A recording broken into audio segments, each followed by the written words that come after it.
दुनिया को दिखाने के लिए तो सभी सुख समृद्धि और सुख शांति से जी रहे हैं। सब यही कहते हैं हमारा परिवार तो बढ़िया है, हम तो अच्छे हैं, हम तो सुखी है। ऐसे ही कहते हैं ना, झूठी झूठी कहीं नहीं पड़ता है महाराज जी। पर अपने आप से ही पूछ लो, कितना कितना बेटा आपका आज्ञाकारी है, कितना परिवार का छोटा छोटा सदस्य आपका आज्ञाकारी है। ये सोचने समझने जैसी बात है, सोचने समझने जैसी बात है। ये मात्र और मात्र कमी कमी कमी अगर किसी की है तो ज्ञानियों ध्यान रखना, हमारी व्यक्तिगत कमी है। हमने भूल की, हमने बचपन से भूल की। जो युवावस्था 20 से 30 35 वर्ष की, जिससे हम श्रेष्ठ श्रेष्ठ कार्य करते हुए पुण्य धन सब कुछ प्राप्त कर सकते थे, उसको भी कहीं हमने पापों में, विषयों में और कसायों में लगाकर नष्ट कर दिया। और जब समय हाथ से निकल जाता है फिर व्यक्ति पछताता है, कोसता है। अब कोसने से क्या हो गया, चिड़िया चुग गई खेत। कितना ही पुरुषार्थ और कितनी ही मेहनत बाकलीवाल जी, वह प्रौढ़ वृद्धावस्था में करना, वो रिजल्ट मिल नहीं सकता जो आपको युवावस्था में मिल सकता है। नहीं मिल सकता।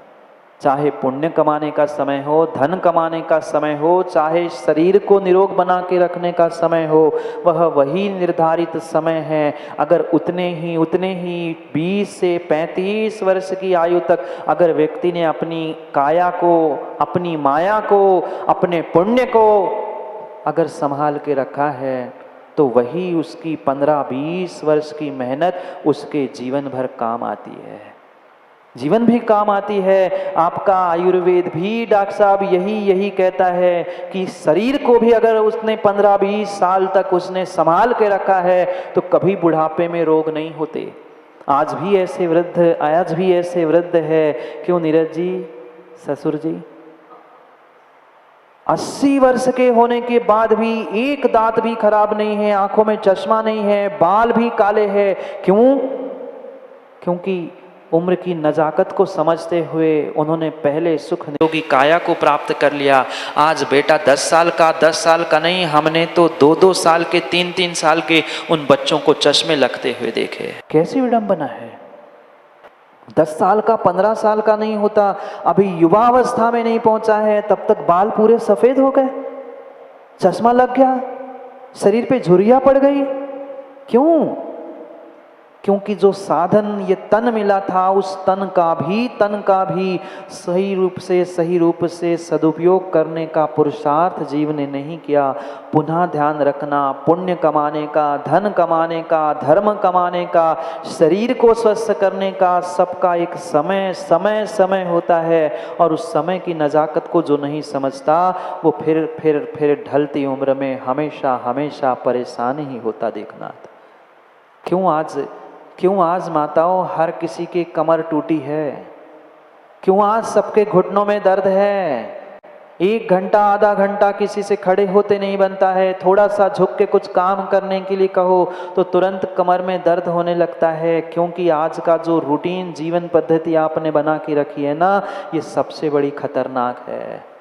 आज तो फिर भी कुछ साधन मिल रहे हैं। ध्यान रखना माताओं, आने वाले समय में आपकी सेवा करने वाली बहू बेटी मिले आवश्यक नहीं है। जब बेटा बेटी ही घर में रह के सेवा नहीं करना चाहते तो दूसरे की बेटी आपकी क्या सेवा करेगी? क्या सेवा करेगी? अपने स्वयं के शरीर के बारे में, मन के बारे में और धन के बारे में सोचने का पुरुषार्थ करो। क्योंकि दूसरा मात्र दिखावा करते हुए ही जीवन जीता है। हमें अपने जीवन को नेक बनाना है तो हमें जीवन जीने का तरीका सीखना होगा। सुबह से उठने से लेकर शाम के सोने तक का जो समय हमने रोते रोते व्यतीत किया है, कहीं ना कहीं थोड़ा सा रूटीन हम बदल देंगे तो विश्वास मानना, जितना शरीर रोगी है उतना ही शरीर निरोग होने की संभावना है। पर आवश्यकता जो दिनचर्या हमने सुबह से रात तक बना के रखी है, जो हमने रूटीन मशीन के भांति बना के रखा है ना, उसे बदलने की आवश्यकता है। 100 कदम पे मंदिर है पर फिर भी पैदल चलने की, बोलो ना हाँ, 100 कदम पर भी मंदिर नहीं है पर फिर भी पैदल चलने की आज शक्ति नहीं बची। कोई छोड़ने आना चाहिए, कोई लेने आना चाहिए, तब हम मंदिर जाएंगे। घर से निकलो, पहले गाड़ी चालू करते और फिर मंदिर, और फिर पता नहीं किस किस बातों को याद करते हैं। ये जो रूटीन बिगड़ा है, ये जो रूटीन बिगड़ा है, ये जो दिनचर्या बिगड़ी है ना, यही आपके शरीर को, आपके आयु को, और शरीर आयु नहीं मन और धन को भी समाप्त कर रही है। लाखों करोड़ों मात्र शरीर स्वास्थ्य के पीछे आज तक जीवों ने बर्बाद किए। होते हैं कि नहीं? होते हैं, क्योंकि हमारी दिनचर्या बिगड़ी है। पहले माताओं जमीन पर बैठकर, वह बुजुर्ग माताओं से पूछ लेना, जब भी घर में आटा बनता था तो हाथ की चक्की से आटा बनता था। आज तो म्यूजियम में ही देखने के लिए वह चक्कियाँ बची है। हाँ, आज के नाती पोतों से पूछो बेटा चक्की क्या होती है, वो तो कहना खाने में आती वो चक्की पता है, हाथ चक्की तो किसी को पता ही नहीं।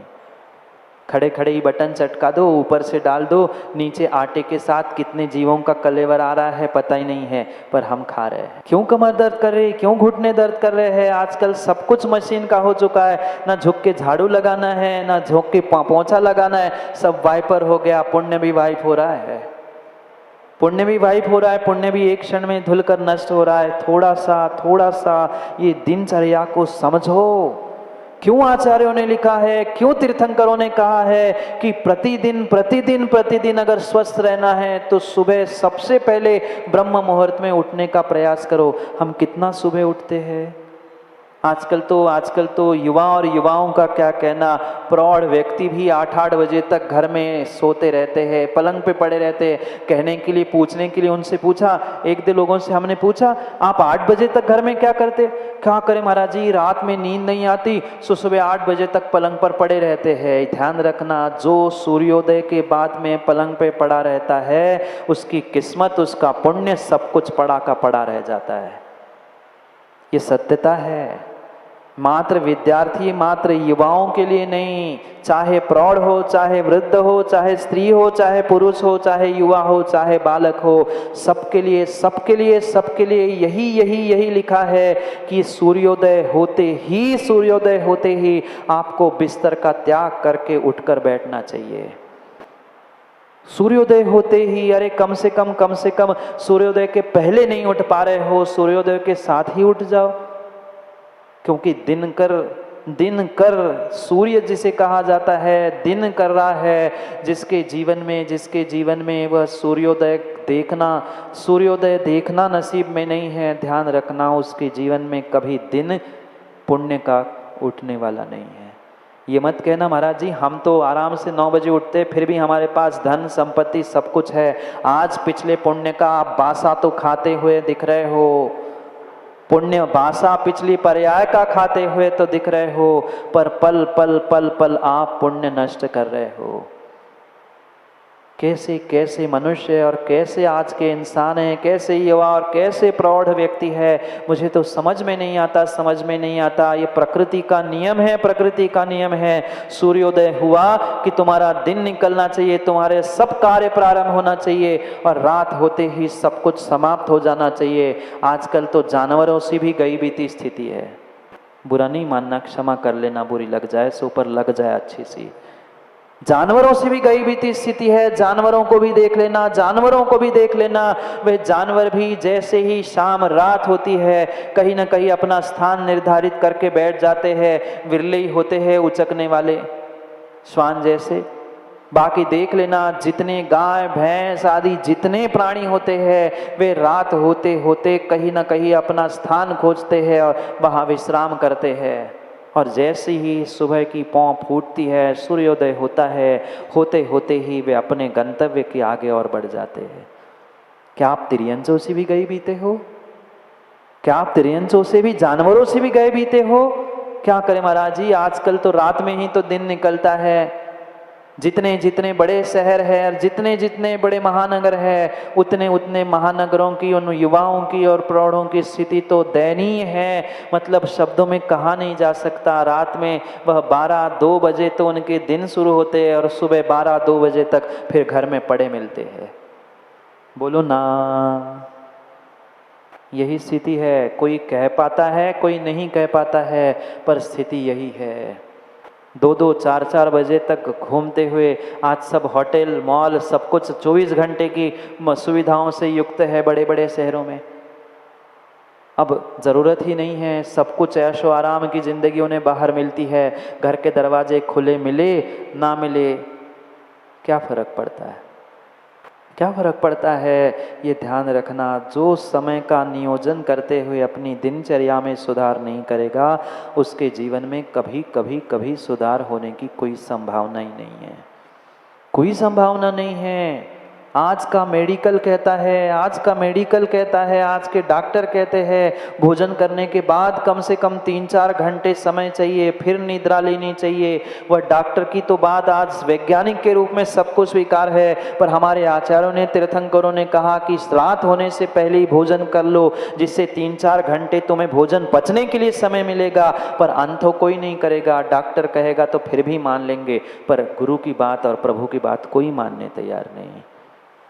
एक एक बात जो हमारे आगम में लिखी है, जो दिनचर्या मुनिराजों की है, जो दिनचर्या श्रावकों के लिए कही है, वो प्रत्येक दिनचर्या के लिए आज वैज्ञानिकों ने, डॉक्टरों ने वह पुष्ट करना प्रारंभ कर लिया है। आज डॉक्टर भी कहने लगे हाँ हाँ सुबह जल्दी उठना चाहिए। ये सब व्यवस्था आज की है, पर हमारे आगम में तीर्थंकरों ने पहले से ही कहा है, और इसीलिए हमारे मुनि ऋषि सुबह 3:30-4 बजे उठकर सबसे पहले बैठते हैं। क्योंकि ब्रह्म मुहूर्त में आज वैज्ञानिकों ने जो सिद्ध किया, इसलिए कह रहा हूँ कि आज के पीढ़ियों को और आप सभी को भी विज्ञान अधिक प्रिय है हमारे वीतराग विज्ञान की अपेक्षा से। इसलिए पहले विज्ञान की बात कर रहा हूँ और फिर वीतराग विज्ञान तक पहुँचाता हूँ। आज के विज्ञान ने भी ये सिद्ध करके दिखाया है कि अगर ब्रह्म मुहूर्त में सूर्योदय के पहले आप उठकर बैठते हैं, जब ध्यान, सामायिक आदि आदि कार्य करते हैं, तो मस्तिष्क से एक तरल द्रव्य सुबह सुबह बहता है और वह आपके दिन को, पूरे दिन को, और मात्र एक ही दिन को नहीं, ऐसे प्रतिदिन अगर करेंगे तो आपके जीवन को भी दीर्घायु बनाने के लिए निमित्त बन सकता है। शरीर को स्वस्थ बनाने के लिए वह निमित्त बन सकता है। क्योंकि सूर्योदय होते समय, ब्रह्म मुहूर्त के समय में अपने मस्तिष्क से कुछ एक ऐसा विशिष्ट तरल द्रव्य, मैं नाम भूल रहा हूं, पर विशिष्ट द्रव्य स्त्रवित होता है, बहता है। सोते रहोगे तो कहाँ जाएगा? सोते रहेंगे तो कहाँ जाएगा? वही के वही जमकर नष्ट हो जाएगा। पर अगर बैठे हैं, खड़े हैं, तो पूरे शरीर को बैलेंस करता है। क्यों रोगी मिल रहे हैं? पहले घर की माताएं भी सूर्योदय के पहले उठती थी, कुएं पर जाती थी, पानी भर कर लाती थी। आज मुनिराज को तो पानी भरने की नौबत आई है कुएं के पानी की। दुनिया की क्या कहे, दुनिया की क्या कहे। 4 आदमी लगे हैं तो भी वह हम शुद्ध भोजन बनाने के लिए 4 बार विचार करते हैं, कौन भरेगा, कौन करेगा। कैसी विडंबना है। ये रूटीन बिगड़ा है, रूटीन बिगड़ा है। तब से नई नई बीमारी आ गई है। क्या से 50 वर्ष पहले कभी आपने सुना आपके बुजुर्गों को कभी हार्ट अटैक आया? कभी 100 वर्ष पहले आपने सुना किसी की बीपी की शिकायत थी? कभी 75 वर्ष पहले आपने सुना किसी के घुटने, किसी के कमर में दर्द था? कभी नहीं। ये अभी अभी जब से आपने अपना जीवन का दिनचर्या, आपकी जीवन की दिनचर्या और आपके जीवन का रूटीन बदल दिया है, तब से ये समस्या हुई है। कितनी ही बड़ी घर में वह प्रसूति होती थी, डिलीवरी भी होती थी, माताओं कभी खून चढ़ाने की नौबत नहीं आती थी। आज इतनी सी चक्कर आ गई, हाँ चढ़ा दो खून। ये सब व्यवस्थाएं आज की है, ये सब व्यवस्थाएं आज की है, क्योंकि आपने अपनी जिंदगी को, अपने जिंदगी को, अपने पुण्य को अपने हाथों से ही कमजोर करके रखा है। नहीं थी। आप किसी बुजुर्ग से पूछ लेना, कभी खून चढ़ाने की व्यवस्था नहीं थी। कितनी भी विकट समस्या भी उस डिलीवरी प्रसूति के समय में घर में, तब तो घरों में सब कुछ होता था। आपका अस्पताल में भी होने पर भी चुरा दो खून की बोतल। क्यों? क्योंकि उस समय का खान पान वैसा था, खानदान की व्यवस्था वैसी थी। आज खान पान बिगड़ा, खानदान बिगड़ा, तुम्हारा रूटीन बिगड़ा, तुम्हारी जिंदगी भी बिगड़ चुकी है। अरे वो तिर्यंश भी जानता है, सूर्योदय हुआ है कि मुझे उठकर अपने कार्य के लिए जाना है। आज 10-10, 12-12 बजे तक तुम पलंग पे पड़े पड़े, जो प्रकृति से मिलने वाला बहुत कुछ था, तुमने सोते सोते नष्ट कर लिया। फिर आते हैं युवा रोते बिलखते, महाराज जी हम इतनी मेहनत करते हैं, हमें कामयाबी नहीं मिल रही, हम इतना पुरुषार्थ करते हैं, इतनी मेहनत कर रहे हैं, फिर भी कॉम्पिटिटिव एग्जाम में हमारे रिजल्ट्स नहीं आ रहे, आएंगे कैसे? आएंगे कैसे? ये प्रकृति जो तुम्हें देना चाहती है, क्या तुम प्रकृति से वो ग्रहण करना चाहते हो? नहीं चाहते। क्यों दिनचर्या में श्रावकों के सबसे पहले वह देव पूजा, गुरुपासी, स्वाध्याय, संयम, तप, ये रूटीन क्यों बनाया? ये नहीं कहा 12 बजे आकर भगवान का अभिषेक करो, वो मंदिरों में हो रहा है, ये भिन्न विषय है, पर सबसे पहले उठकर वह भगवान के दर्शन करना, ये ही श्रावक का कार्य है। क्योंकि उसका ही रहस्य यहाँ आज नीतिकार समझा रहे हैं। आप सोच रहे होंगे आज ये कहाँ की बातें महाराज लेके बैठे? मैं नहीं, यहाँ काम कुमार नंदी महाराज समझा रहे, एक नहीं, दो नहीं, तीन श्लोकों के माध्यम से समझा रहे कि ज्ञानियों सुबह जल्दी उठो, सुबह जल्दी उठो, तो ही तुम्हारी दिनचर्या सही होगी। 1 दिन, 2 दिन, 4 दिन, 8 दिन, 10 दिन, 15 दिन तुम्हारे कष्ट लगेगा, तकलीफ लगेगी, मेहनत लगेगी, पर 15-20 दिन बाद जैसे ही सुबह जल्दी उठने का आपका रूटीन बन जाएगा, अपने आप रात को जल्दी नींद आ जाएगी, अपने आप बहुत सारे कार्य हो जाएंगे। 10 दिन में जिनने शिविर अटेंड किया, 10 दिन जिन्होंने शिविर अटेंड किया, वे अभी भी आते और कहते महाराज जी अभी तो ऐसा लगता है कि 4 बजे कोई हमें उठा रहा है, उठ के बैठ जाते, फिर आलस खा के सो जाते, बात अलग है, पर नींद तो खुलती है। ये झूठी बातें, क्या करें हम तो अलार्म 4-4, 10-10 अलार्म भरते, पर नींद नहीं खुलती। बहुत सारे युवाओं की शिकायत होती है, ये झूठी बातें हैं। कहीं यात्रा, कहीं घूमने के लिए जाना हो माँ, फिर कितने बजे खुलती है? 5 बजे भी जाना है, 6 बजे भी जाना है, तो 2 बजे से बार नहीं, अरे 4 तो नहीं बज गए, ट्रेन छूट जाएगी। वह कोई जाना है, उसकी तो ट्रेन छूट रही, उसका तो भान है, पर जिंदगी की और पुण्य की ट्रेन छूट रही है। उसका विवेक कहाँ है? उसका विवेक ही नहीं है। मैं पुनः माताओं और पिताओं से कहना चाहता हूँ, आप समय पर उठना नहीं सिखाओगे, आने वाली पीढ़ी कभी भी उठने वाली नहीं है। हाथ पकड़कर भले ही लड़ाई हो जाए, पर 1 आध 2 दिन 4 दिन आप उन्हें हाथ पकड़कर मंदिर में अभिषेक करने के लिए ले आओ, कभी ना कभी धोती पहना कर उन्हें मुनिराज को आहार दिलाना सिखाओ। अगर आज नहीं सिखाओगे माताओं, विश्वास मानना आने वाले समय में तुम्हारा हाथ पकड़कर वह तुम्हारे मंदिर नहीं, कहीं वृद्धालय में जाकर छोड़ के आएगा। इससे बड़ी नौबत और कुछ नहीं आने वाली है, पक्का है।